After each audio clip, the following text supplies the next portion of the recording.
Me voilà de retour chez moi après ma cueillette d'ail des ours. Donc voilà la ciboulette ou l'ail sauvage, je ne sais pas comment on appelle ça.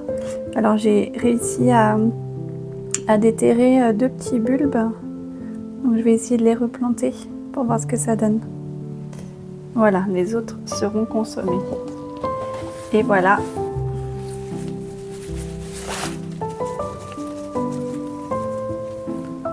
Ma belle cueillette. Maintenant, ça va être lavage.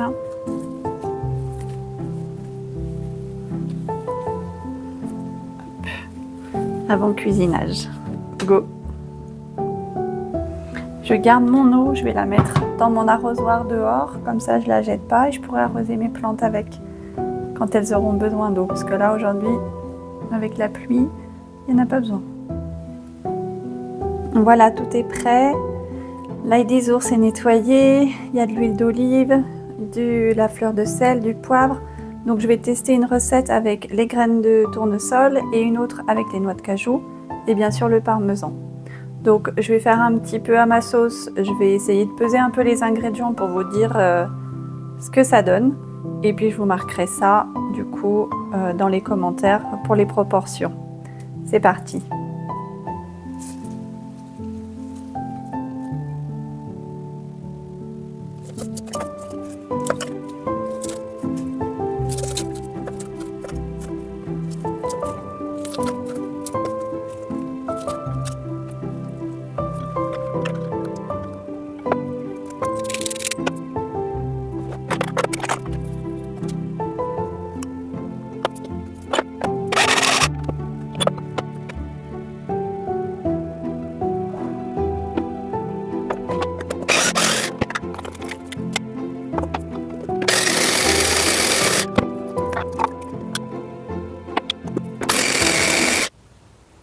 Voilà, j'ai fini mon essai avec les noix de cajou.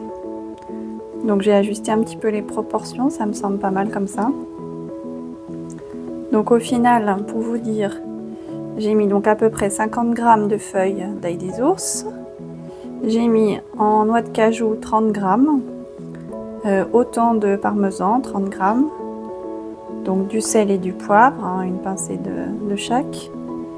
Et pour finir, l'huile d'olive, j'en ai mis à peu près 60 g, ce qui doit être à peu près équivalent à 6 centilitres, décilitres. Donc voilà. Donc je vais mettre ça dans un petit pot.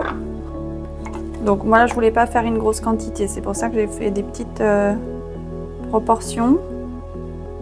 Et j'aime bien quand c'est mixé assez fin. Donc après c'est à vous d'ajuster en fonction des quantités de feuilles que vous mettez. Du goût surtout, faut pas hésiter à goûter parce que parfois certaines feuilles sont un peu fortes. Donc c'est un peu fort en goût d'herbe, on peut dire parfois.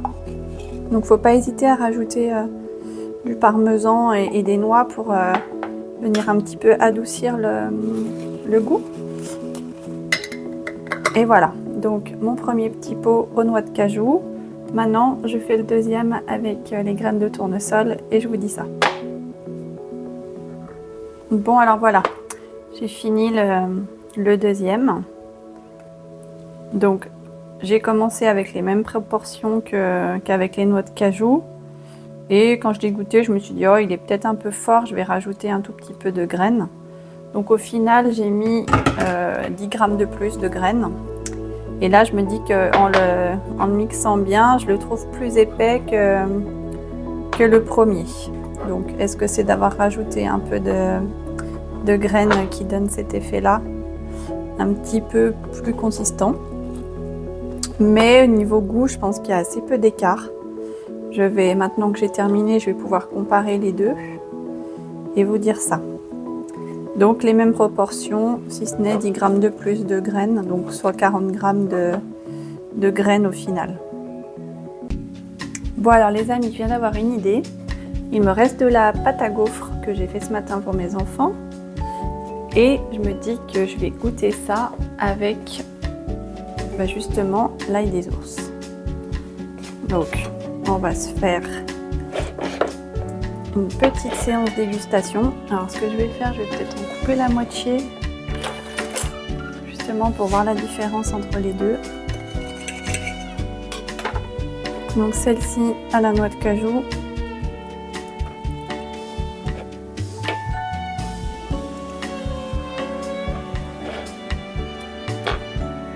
Et celle-ci aux graines de tournesol.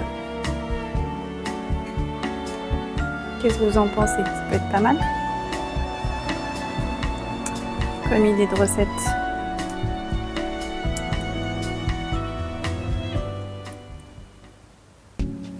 Un petit peu de parmesan. Et voilà. Bah écoutez, c'était divin ces gaufres. Franchement, j'ai eu une trop bonne idée. Donc n'hésitez pas à faire la même chose.